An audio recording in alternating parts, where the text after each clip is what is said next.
ilaw, ilaw, ilaw, daming ilaw, nakakasilaw.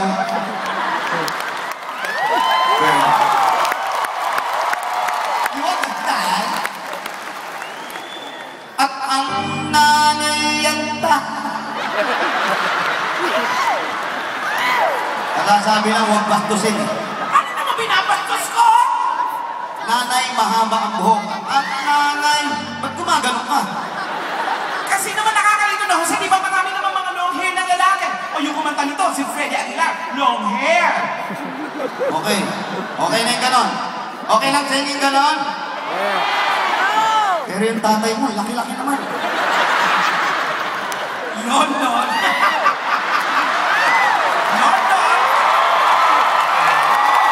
Tsaka, Jose, para makita dun sa likod. Is that true? Kondo? Okay. Ayusin mo dahil bata. O sige, ay oo nga, marami. Sige, for the sake of bata. At ang nanay at tatay.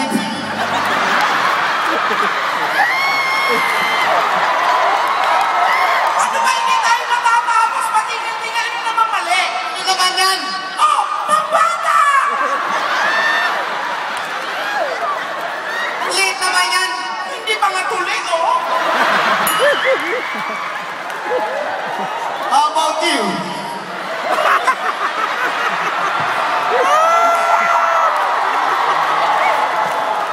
You understand?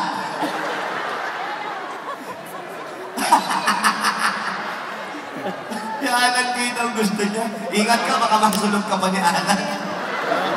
At ang nanay at tatay mo, hindi malaman ng gagawin. Minamasdan pati pagtulog mo.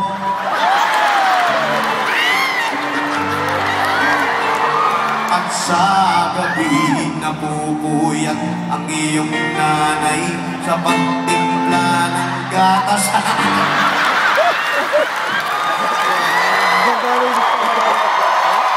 Jose, ano oras na? Ano tayo matatapos? Patigil-tigil ka, oh. Binabastos mo kasi, sabi kasi gatas. Ano pinapastos mo? Gatas, pati ito yung ginagano mo. Breastfeeding. Bakit yun yung pinangahalo mo? Inaantok na, tinatamad yung nanay. Kasya? Kasya, mahaba yung nipples. Saba? At ang nanay at tatay mo. Tatay na naman. Ano na? Ate Timpla. At sa gabi napupuyat ang iyong nanay sa pagtimpla ng gatas mo. Hoy! Patigil-tigil? Ano naman yung ganon?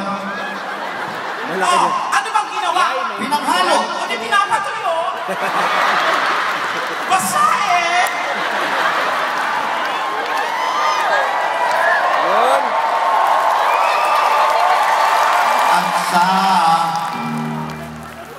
Agsa.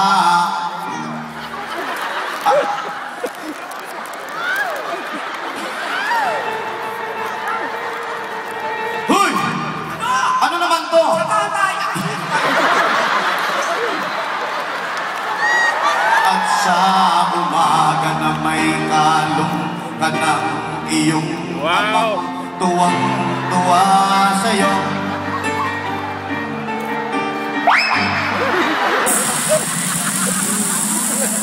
Naman diri.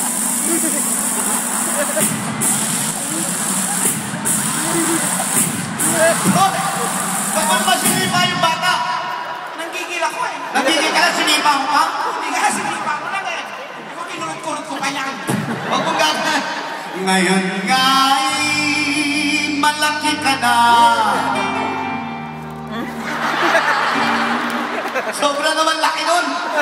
Siyempre, malaki ka na lalaki ninyo. Bakit? Alam mo, malaki ka na, pang-baby pa rin yung pangit mo na. Paano ano din pangit? Eh, paano pa nag-asawa ka na? Ano?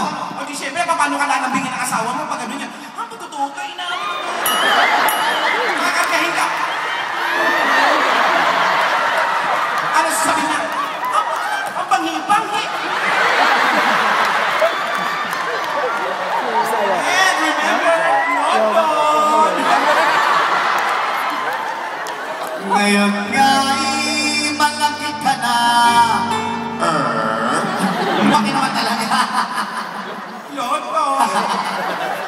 Nais mo'y maging malaya, di man sila payag, walang magagawa. Ayaw! Ikaw na nga nagsabi, London. Medyo sosyalan mo ng konti. Social English. Okay? Walang magagawa. No! Bloody wrong!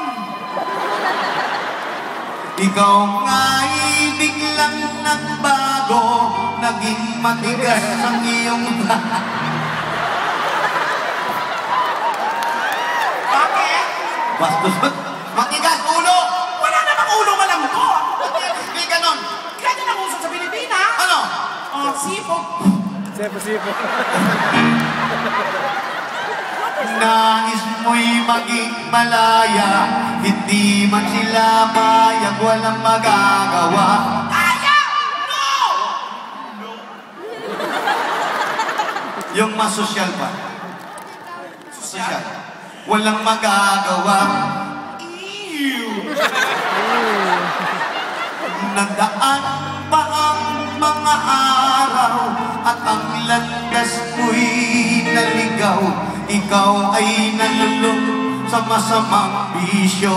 Hey! Papa! Hoy! Hindi naman bisyo yan eh.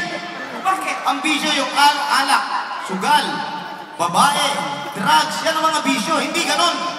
Uy, bakit sa Pilipinas sa kahabaan ng EDSA may nakasulat doon sa billboard malaki? Ano? Iwasan ang droga, huwag lang ang nota. Bakit? May multa! Ano? 2 pounds! Ikaw ay nalulong sa masamang bisyo.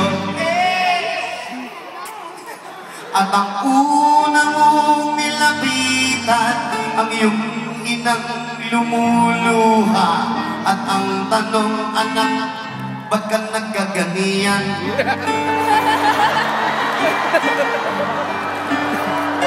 At ang iyong mga matay biglang lumuha nang di mo napapansin.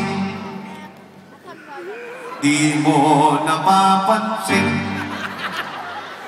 Napapansin. Ay, may luha! Tama ka! Magsisisi yan sa isip mo, malaman mo, ika'y nagkamali.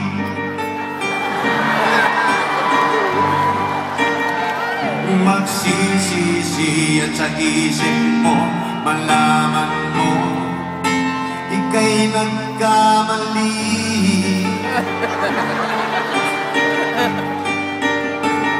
Magsisisi yan sa isip mo, malaman mo.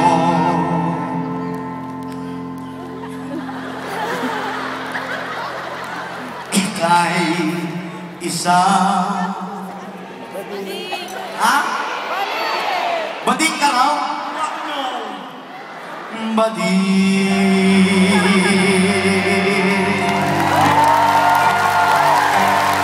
Ladies and gentlemen, Wami Bayola. Jose Manalo! Thank you. At ngayon mga kaibigan, dire-diretsohin na natin ito kasi yan ang magaganap ngayong gabi. Pagkatapos ng kantahan, kalokohan, marami pong iba. Ngayon naman,